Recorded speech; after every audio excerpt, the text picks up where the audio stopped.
After we've bent and cut the tubing, they're off to be powder coated. This project is headed to do-all finishing, where Corey will apply a matte black finish to the tubing and components. Corey starts by hanging up the tubes and removing all dust and debris from the tubing.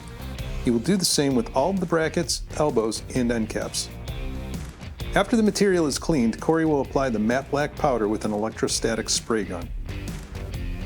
The powder coating material is made up of finely ground particles of resins and pigments which yield the desired color, as well as additives that control the relative glossiness of the finish.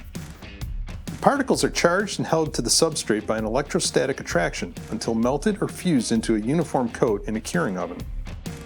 In this case, Corey applies several light coats of powder to the tubes as well as to all of the components to ensure even coverage.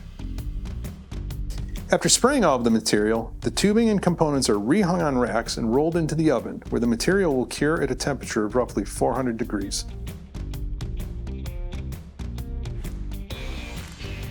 Once these are done curing, they will be sent back to our warehouse for the finishing touches.